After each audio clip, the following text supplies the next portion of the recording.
Welcome to the Juniors Fall Kickoff meeting. My name is Ty Smith, Director of Coaching at Columbus Express Soccer Club. Just wanted to go through a little bit about the club. We are Indiana's premier soccer experience. We've been around for over 40 years. A competitive soccer club for players ages 6 to 19. We participate in Indiana Youth Soccer and are an affiliate of U.S. Youth Soccer. The club's growing. We have kids from over 12 different counties in Indiana. The mission for the club is to prepare the youth for the future by developing important life skills through the game of soccer. And the club's vision is to build on its rich history and be the best soccer club in South Central Indiana by attracting a diverse group of young players, utilizing player-centered instruction, and maintaining a culture of excellence and inclusivity, all of which positively impacts our players, families, and communities. Our number one priority of the club is player safety, whether it be concussions, when in doubt, sit them out, a two-deep policy so that no coach is left alone with one player, anti-bullying procedures and protocols, weather and lightning policies, or COVID-19 imperatives, which are in conjunction with Indiana soccer. We want to keep our players safe, and this is our number one priority. Some of our partners within the club include Columbus Auto Group, which has provided us support in terms of equipment and resources to help us better the club. Adidas, which is our official sponsor, and Soccer Village, which provides our uniforms. Some of the values or our guiding principles are education. We want to value the lifelong learning process. Discipline, which is how goals become accomplishments. Relationships, so instilling trust and building rapport with players, families, and other members. And then effort, devoting energy towards the pursuit of excellence. And some of our key components include player development, coaching, parent engagement, and competition. Player development means we're having an age-appropriate curriculum designed towards providing educational opportunities through individual development plans, formal education, or informal experiences. Coaching, we want to have coaching education and professional development at the forefront of what we're doing. That means having coaching development plans and purposeful training that coaches can bring to the teams and the players. Parent engagement, embracing parents, helping them understand the process and education of development over results. And then competition, not shying away from competition, creating a competitive training environment, competing to improve. We want to put our teams in competitive tournaments and competitive leagues so that we can challenge ourselves and get better. The hierarchy of our organization includes our board of directors or our executive board, and then myself, the director of coaching, and Jenny Carlson, our club administrator. We do a lot of the admin and day-to-day, and then the overall general direction of the soccer is my role. Within that, we have 5 different directors, which we're going to focus on mostly tonight, just the juniors. So our juniors director, Dylan Andrew, who was previously our academy director, he'll be overseeing the entire 11 to 14 age group. So he'll have the juniors, then there will be the junior staff, the functional staff, but also connected with both our juniors and seniors is a parent administrator, which helps with a lot of the logistical behind-the-scene things with each team. Just so you can put faces with names, is again Jenny Carlson, our club administrator, myself, Ty, the director of coaching, Drew Little, he'll serve as our seniors director, Dylan Andrew, our juniors director, and then our academy director for girls, Rachel Hutchinson. Ike DeClue is the boys academy director. EJ Young is the boys pre-academy director. And then Micah Adkins Estes, who's new to our club, he's our goalkeeping director. The coaches for this season, EJ Young, he'll have the 2011 boys orange team. Dylan Andrew will have the 2010 boys orange team, the 2009 boys orange team, and also will be serving on the functional training staff. Sam Lavelle will have the 2008 boys orange team. Ilya Schwartzman will have the 2011 girls orange team. Dave Young will have the 2010 girls orange and also the 2008 and 2009 girls orange team.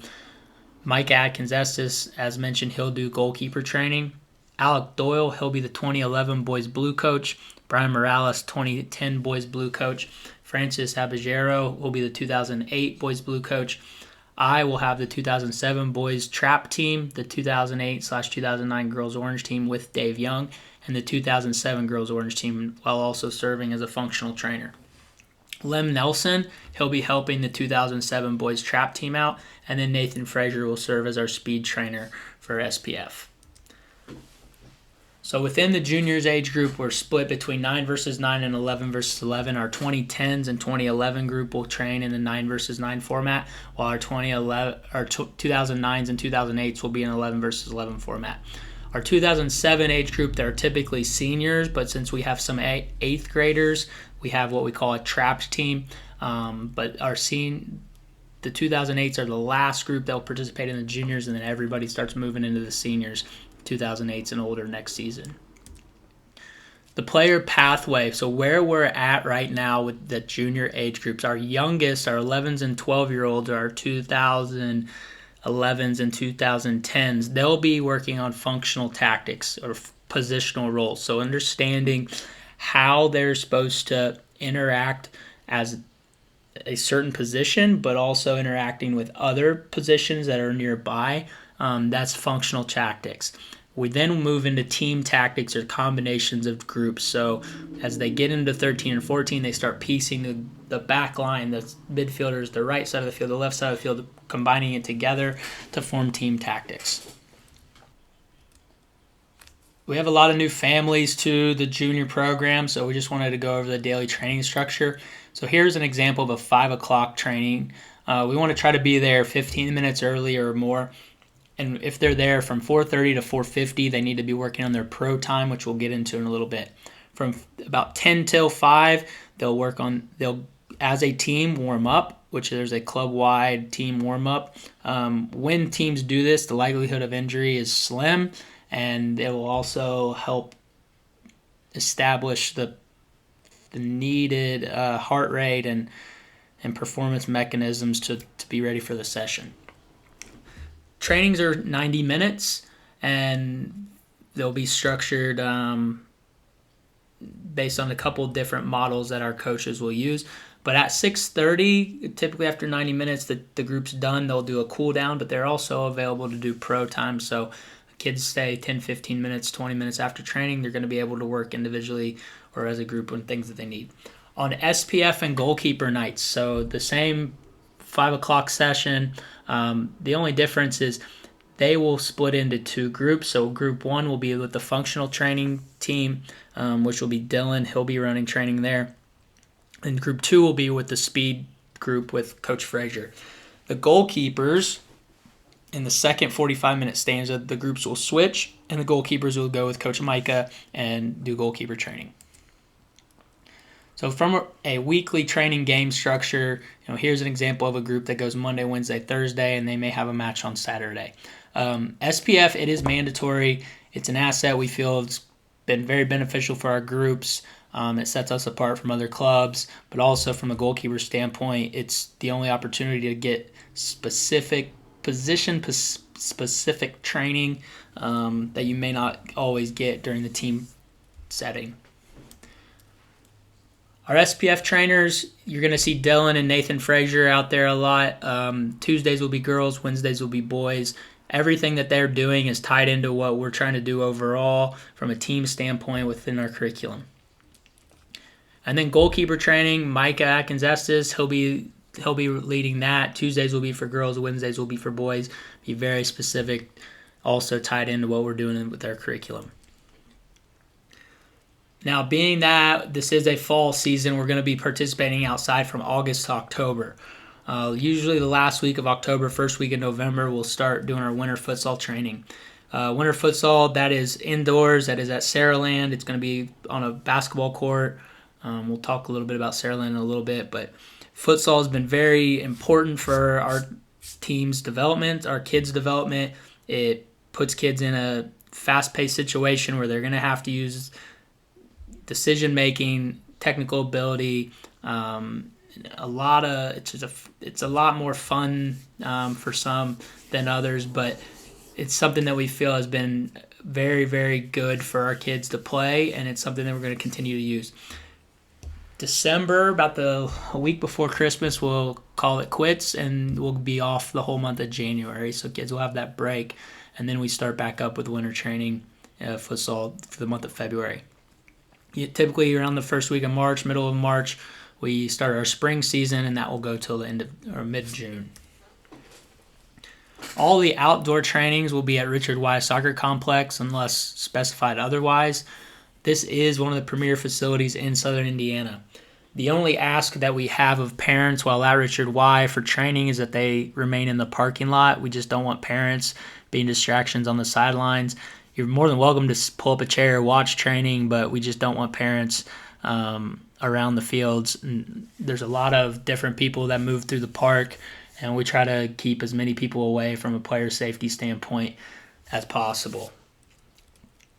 Our junior teams, the 11 versus 11 teams, will be predominantly on fields 2 through 8, and our 9 versus 9 teams will be on fields 20 through 23. The academy teams will be on 11 through 15. That will be the 7 versus 7, and our pre-academy will be on fields A, B, C, and D. You'll also notice there are different parks and recreation fields out there, and there's the BCSC soccer complex back there. These fields are express fields. These will be where we'll predominantly train and play. Saraland indoor facility. It's got 2 gym floors in there. We'll use this a lot during the winter months. Please make sure that you wear specific footwear to train and play out there. You can't wear your cleats. You gotta wear tennis shoes, running shoes, indoor soccer shoes. So we've had kids go out there in the past and they wear cleats and they can't train. So make sure that you got that. Kids should be wearing running shoes to and from trainings every time anyways, not wearing their cleats or sandals. As far as training attire goes, we understand that there's a lot of holdups with Soccer Village. So if you haven't ordered your stuff, you need to order it as soon as possible. But if you don't have anything in yet, just wear all black. But for training, players are expected to wear all black. And then each player has been given an orange and green training vest. If you have your training vest from last season, we want you to continue to use that. If yours is worn out or the name's fallen off or whatever, let us know. We can either put a new name on it or we can get you a new one. But we want to try to be as resourceful as we can with these. So if you need a new size or anything, just let us know. We'll get you one. As far as game uniforms go, you notice that we're no longer in the royal blue tops. Now there are white and orange tops, and there's also white and navy shorts. So 2 tops, 2 pairs of shorts, 2 pairs of socks. You can combine for different options. That's going to be based on the managers, the players, the coaches, the weather. But make sure you bring everything to each game. There's times where we've played opponents and we've had to change jerseys, and not everybody's had their extra jersey. You have to bring everything to every game. Okay, make sure you pack it. Players, hold yourself accountable here.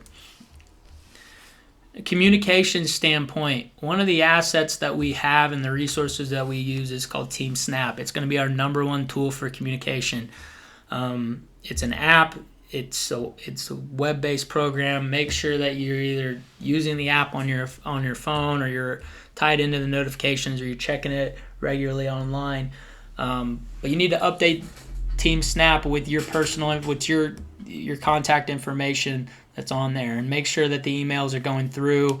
They're not getting caught in the junk mailbox. If you do not have a certain email address tied to your account, as long as you're able to access the account, you can add whoever you want. So I have people contact me, hey, can you add this email to it? And I've obliged, but you have that capability on your own with your personal accounts. The other thing is if you have the same email on one player's account 3 times, you're going to get 3 emails.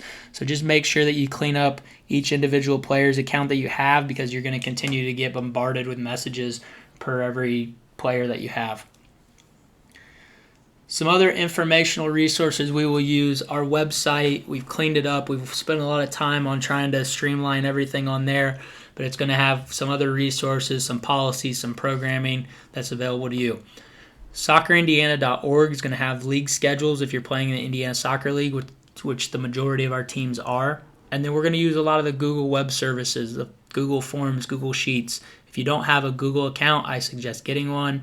We'll also use YouTube for match analysis, and we'll use some of the Google Forms and Sheets for our individual development plans.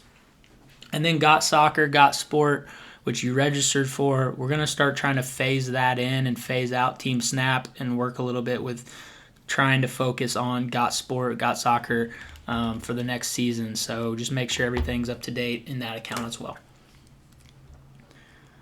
And then social media, we're on the big four, I guess that's what they're called, the Facebook, Instagram, Twitter, which we don't tweet a whole lot, but Facebook, Instagram, pretty active on there, and then YouTube. Don't know what the account is. We don't have enough followers yet, so just Google us on that. But if you have videos, if you have pictures, if you have things you want to share, let us know. If you have somebody that takes photos at games, like we're always interested in seeing high-quality photos of the games and posting them for the kids. Send them to us. Tag us. This is a big thing in growing the club, so make sure that you help us out with the social media as much as you can. And then key contacts. Pretty simple. Ty, Jenny, Dylan at columbusexpress.com. Contact us if you need anything. If you have questions, feel free. I'm mostly free during the day, so if you have a dire question that you need, feel free to call. But your team and your coach contacts, those should be in your Team Snap underneath their account. We want to try to keep all the communication to Team Snap if possible. So make sure that if you got something, you can send it in the app so we have it documented and can go from there. And then just lines of communication. So if you have certain questions, hey, who do I ask about this? Most of the time it's going to be you can find it on the website or you can find it in Team Snap, but there's going to be some questions you just need to ask it, either myself, the juniors director, or your team coach. Player absences, just let us know you're not going to be at training so that we can plan. Weather questions, save those. We won't. We're not going to answer any weather questions at 8 a.m. If there's a cloud in the sky, we're going to wait and see. We're going to try to make a call a couple hours before training begins because the weather can change. But with weather, yeah, we train and we play in the rain. So if it's raining, we're going to try to play. Just prepare to get wet. Prepare to have your bag get a little soggy. Make sure you bring a trash bag to put it in. But all of our weather policies can be found at columbusexpress.com.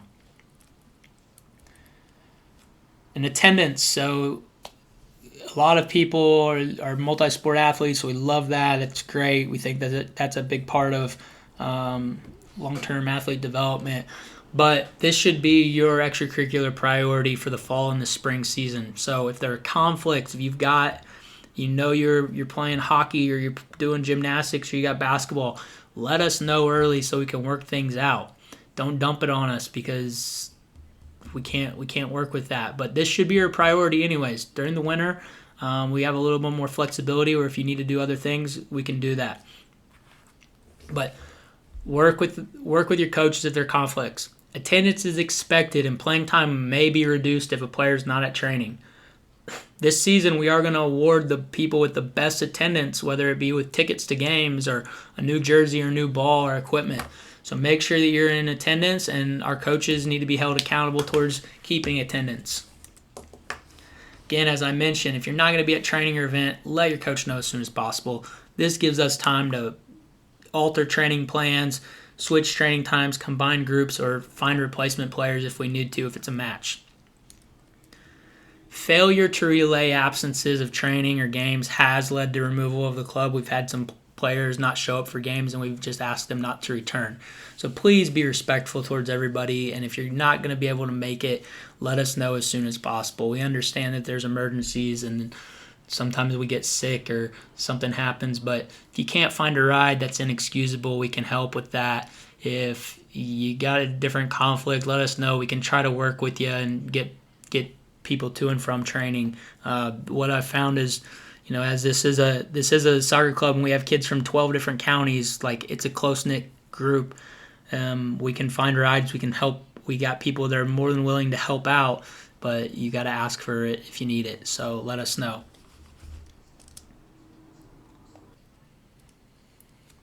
So parents, just a couple of things we want to cover in regards to this. So the expectations are, we want you to be respectful towards the refs, towards the coaches, towards the players, towards opposite teams, our team. Be positive influences for your players. You know, we do not want to have discussions about playing time and positions because those things are earned. But if you have questions or what your kid can work on, we can work on that. But part of that's going to be the individual development plans as well. Parents, we do not want you on the field sidelines during training, and we do not want you on the team sidelines during games. Stay current with all your financial agreements and fees, and then keep player instruction and ref interaction to a minimum. That's going to come from the coach. But our parent code of conduct, which you signed, is available at columbusexpress.com/policies. We have a short little video that I found very interesting. I hope you do too. Sports. With them, kids develop teamwork, physical skills, and an appreciation for jock jams. But there's a distressing movement in youth sports, and it's parental misconduct. Nearly every weekend, bad behavior by moms and dads. Caught on tape. These parents getting into it at a high school basketball game. And what about this out-of-control dad, so fearful his son's losing a wrestling match, he shoves a 10-year-old clear across the ring? That's insane. The only way any of that is okay is when it's played to this music.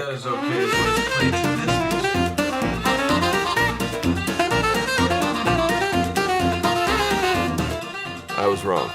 It's still terrible. A study with over 3,000 children surveyed shows 74% of children have seen out-of-control adults at their games, 37% have witnessed parents yelling at their kids, and 4% have seen violent conduct from adults. We could do better than that. Look, it's easy to get overexcited at these games, seeing that youth sports is now a $15 billion a year industry. That's just shy of all the Marvel films combined. So what happens when such a popular recreation and hobby evolves at this violent level? The 2011 Tustin Red Cobras Pop Warner football team went undefeated in the regular season. John Zanelli, then an assistant coach for the team of 10 and 11-year-olds, now says other coaches on the team offered the boys $20 cash bounties for big hits on opposing players. Bounties? It's youth league. Most of those don't even keep score. And let's not forget that it's not just the players that are kids, but the officials as well. Take the 14-year-old volunteer referee from Cleveland who was so verbally abused by adults that she reached out on the Youth League's social media page asking them to stop. Obviously, not every parent hulks out at their kids' games, but what makes a grown-up act out in this way? Fear, ego, and greed. As a parent, I have a tremendous fear today, more than ever, that my child would not be number one. Ego? Ego, I could have been a major league player. They're living through their kids? Absolutely. The third thing? Greed? Greed, you got it. My child's going to make some of that big money, going to get into the major leagues, million-dollar contracts, and that's where it crosses over the line. Kids, you ask kids if they want that? Nah. What kids want is fun. So what are people doing to combat this kind of behavior? Check out this program from the Washington, D.C. area. That may seem like a typical kids' soccer game, but did you notice there was only one voice being heard on the field? The coach. No parents yelling at their kids or yelling at the ref. And this weekend, about 6,000 local kids will play soccer with no unsolicited sideline coaching from their parents. We all get excited and love to cheer our kids on. But if you're the one out there making a scene, the real question is, why are you getting so intense? What's the end game for you if we act this way? Our kids may roll their eyes at mom jeans and dad jokes, but the reality is they look up to us. We are the first and last examples in their lives, and seeing how we react in the real world speaks volumes to them.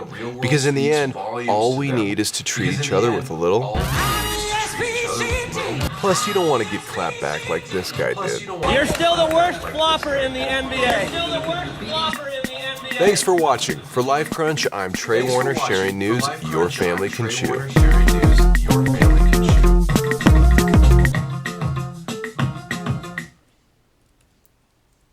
So how can parents help? First, they can be supportive but fair. If you know that your child needs to work on some things, let them know that. But also, realize when they're down and they need a little boost, or when they need some guidance, be supportive towards them and the team efforts. Ensure that they get proper sleep and nutrition. I'm sure at your house you parents set when kids go to bed. Parents are laying out food in front of kids to eat. Make sure it's the right stuff and it's the right time. Transportation. Help get them to training. Help get them to games. If you need rides, reach out, organize that.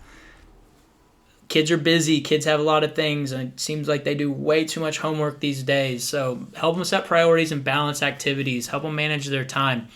Focus on the process of learning, which the process of learning is failing. So don't be so bent out of shape if little Timmy or little Susie can't do it right away. Part of it's going to be failing and learning how to overcome setbacks and learning how to improve and get better on their own. But one of the things I think it is fair to do is praise or criticize effort. So if they're not giving 100%, if they're not playing their best, then feel free to praise that or criticize that. If they are doing well, let them know, hey, I really loved your effort today. I loved how hard you played. Or, hey, I just, there's something wrong. You didn't look like you were playing this hard. Sometimes that one's a tricky one. You may not want to touch that, but I think it's fair that you could praise or criticize that because that's in their control. And then help guide them through the individual development plans that we're going to talk about in a little bit. One of the bigger keys to what we want to try to focus on with the parents is nutrition. So are we aiding our athletes? And then players, are you eating like athletes? Are we going to Wendy's and getting Frosties? True story, had kids show up to a game one time, different club, drinking Starbucks. Had kids get into practice with Frosties and fries. It's like, is that the best choice for us to be able to be a high-performing athlete? So we did put together a nutritional guide. It's available on our website. I believe it's in the guide resources or guides section. But it's got facts and tips and good things to eat. If you're at a gas station, you need to get something, here's some options. But one of the things that we feel it's going to be important for kids is the nutrition aspect. We want to talk a little bit about the coaches and kind of what our focus is from a coaching standpoint. So our coach objectives, as we mentioned, priority is player safety, but also health promotion. We want to promote lifelong soccer players. We want them to be healthy and safe and be people that are interested in the game and continue playing the game far beyond their youth years. But our goal is we need to organize the session. We need to organize the season. We need to create opportunities to succeed and fail, especially during in the training environment. Following appropriate training objectives that are age appropriate, and then providing unconditional attention to all players, despite that we understand that sometimes the kid's going to be annoyed at the coach and the coach is going to be annoyed at the kid, but we need to provide attention to them. Something that I've spent a lot of time over the past couple years on is our curriculum and how we want to develop teams and players here. Now, we're not a big metropolitan club. We don't have kids from all over the state of Indiana as much as we'd like to. Like, we're pulling from 40 minutes away at most. So the types of players and the types of style and the brand that we play may not be the same that a big metropolitan area is going to focus on. But what we can do is we can do the best with what we have, and we can develop what we have, and we've done that to a pretty good degree, considering that we've been continually putting teams in the Great Lakes Conference despite our small stature as a club. So the coaching fundamentals and the style, the principles and the guided questions, how we go about our methodology, the specific types of activities, systems, the objectives that we want. This all goes into how and what we want to develop our teams and players into. From a coaching standpoint, our fundamentals is we want to bring enthusiasm and energy to sessions and maybe games. Some of our coaches, myself, I'm probably a lot more reserved during a game than I am during training, unless there's a bad call, which I need to work on that. But the competency, knowing what you're teaching, action, less talk, more play. We want the kids making the decisions. We want the kids being experienced in failure and succeeding, but not standing there as coaches are talking and talking and talking.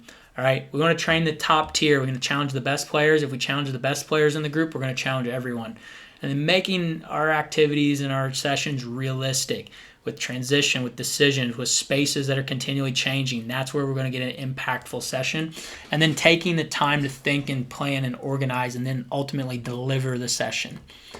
So one thing we've invested in this past season, we're rolling it out this year, is the coaching manual. So it's a new partnership that we have with our coaches. There's also going to be some player things that we can use with them once we figure out all the capabilities with it. But it's going to allow our staff access to sessions with some of the top youth academies in Europe, with sessions from English Premier League coaches like David Moyes, and interviews and webinars and different handouts and things that we feel is going to be very, very beneficial to the club and providing an extra resource and maybe sparking some creativity for our coaches and providing some more development for them. But one of the big themes for us as coaches is just empathy. So having an empathetic approach towards the learning, towards mentoring players and kids, and teaching. Understanding and sharing those feelings of the players so that we can better connect with them, we can understand what they're going through and create that environment for growth through trust. And ultimately, the biggest focus for us is the players. But also players, we're going to ask you to be accountable. So some of the standards and expectations, we want you to conduct yourself in a professional manner with dignity and honor. Somebody told me, like, would you do that in front of your grandma? Some of you, if we asked you that, you'd probably be mortified. Can you be respectful towards others? Are you having a professional approach towards your nutrition, your hydration, your sleep, your hygiene, your performance preparation? Because those things start adding up, and as you get older, they're going to become more and more crucial, especially your sleep. Your guys are growing right now. The more sleep you get, the better. And players are expected to be prepared to improve. So, like, be on time for training. Like, have your boots tied up. Have your ball pumped. That one drives me nuts. Guys, pump your ball up before training. And then have the proper equipment and uniform. You're of age that you should be packing your water. You should be making sure you got all your jerseys. You should be making sure you have everything. All right, be responsible for your development. And then be committed towards your improvement. So on your own improvement and with us as coaches and teams. So one thing we talked about was our pro time. Basically, when you arrive to training, your pro time starts. So this can be playing 3v3 with some people or detailed training. I need to work on my wing services or my goalkeeper, and I want to have one of the forwards work on finishing, and I can do shot stopping. But focus to improve specific skills. Everybody's got something they can work on. If you're not exactly certain what, ask your coach. But this can be before or after training. And what we really want you to do is be useful of your time. So if you spent 15 minutes before every training session working on pro time, at the end of the week, you'd have 45 minutes of extra training. That's a half of an additional session. Okay? We want you guys to develop these habits, all right? So spend time on your game because you'll benefit from it. And then our focus, it's like we want you guys to know that we see you as people first, then students, and then players. So you're going to be a member of greater society, and we understand that that's the most important thing. But secondly, we want to create a culture of lifelong learners. We want you to be students of the game, or whether that's you're already a student at school, we view you as somebody that's learning, and we want you to be proud of improving yourself through education. And then lastly, like, you're a player. Okay, so if we can focus on the needs that you have as people and students, it's going to be easier, or it's going to be more productive for us to develop players, okay? And where we're at now, the game has changed so much as we're trying to develop the modern footballer. So these 5 facets are going to come into play and some other things, but basically the modern footballer, the player that we want at Columbus Express, their sound body, mind, spirit, ball, and game. So the body, They're agile, they're strong, they're confident, they understand the nutrition recovery aspect, the physical aspects of it, but they got the intelligence, the focus, the creativity, the versatility, and the commitment in their mind. Their spirit, they're competitive, they're resilient, but they're respectful, hardworking, and they're also reflective and understanding what they did well, what they can do better. And then working with the ball. So can they carry the ball? Can they dribble? Can they beat players 1-versus-1? Can they run with the ball? Can they move the ball? Moving it, the left foot, the right foot, a driven pass, a flighted ball, a chip ball. And can they finish? Are they calm in front of net? Can they hit the spot? And then lastly in the game, can they adapt? Are they able to see the entire game? Can they make the most of opportunities? And are they teammates that you want to play with? So as we get into the player development, we look at these 5 facets that we talk about. This is going to be the basis for our individual development plans that we're going to roll out. So the individual development plans, we worked on these last year. We tried to hit a home run. We didn't need to. We overcomplicated it. That's on me. We learned from that. There's the learning process for me as the director. Failed miserably with our individual development plans last year. We have redesigned and revamped these for this year. So basically the individual development plan, it's going to be a co-constructed action and goal-setting plan for the player, with the coach, with mom and dad possibly. There's going to be 5 cycles of this. So basically we're going to set some goals or some things in these 5 facets that we're going to focus on in the August and September range. And then we're going to check back October, November, check back, check back, check back. We'll also have our mid-season evaluations and our end-of-season evaluations. So as an example for our individual development plans based on the 5 facets, let's look at the body. So I want to get 8 hours of sleep because my recovery is not great. I'm staying up too late. I feel tired. I don't have enough energy. So the goal would be I'm going to get to bed by 9:30. All right, and then we look at the ball. So maybe my left foot is weak. So you've decided I'm going to train my left foot for 20 minutes a day. This is basically the individual development plan. We'll go into it a little bit more in depth, but here are the steps, the processes, and the targets on how to accomplish what I need. All right. The player development process. So individual development plan or our resources, you're going to have that. The other thing that we've provided on our website is a Q work, some workouts you can do on your own. And then lastly, the club's invested in the Techni app, which is going to allow players to have workouts and have a place to track them and improve individually on their own. So everybody will have access to that, which we'll be rolling out over the next few weeks, updating accounts. And the last piece of our player development that I wanted to share with everyone is we did purchase a VO with a donation from an anonymous donor within the club. It's an automated video camera so that we aren't going to have a parent film when we have the VO there. It's going to allow us to put the matches online. It will follow the ball automatically. And with 25 teams within the club, it is a goal that we're going to have a game filmed for each team with the VO. So we're going to have to do some scheduling and some organizing with that. But match analysis has been crucial for a lot of our team's success. And we want to continue to let players and coaches see the game and try to learn and improve from that. And just some of the key dates that we'll leave up here. Interclub friendlies will be August 7th and 8th. Those will be uploaded on your team Snap. So just take a brief moment, check that out. Again, these will be uploaded into Team Snap. Southern Indiana United will be coming up for friendlies August 14th. Not every team is participating in these friendlies, but these will be held at Richard WIGH Soccer Complex on August 14th.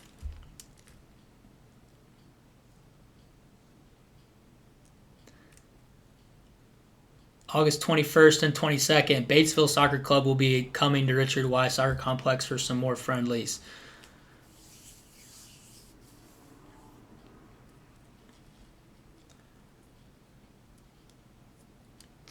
And lastly, Ohio Elite from Cincinnati, they'll be bringing teams to play our boys' Orange teams on August 29th at Richard WIGH Soccer Complex. And some additional key dates, September 4th and 5th, some of our Orange teams will be at Coosa Cup in Cincinnati. October 9th through 17th, that is the school corporation fall break, but we will still train. That same week on October 16th up in Indianapolis at Carroll Stadium will be Express Night at the Indian 11 game versus Louisville City. So Express players will be able to be ball boys or ball kids. We'll have halftime, I think, or pregame or halftime scrimmages with Express players on the field. It should be a good night.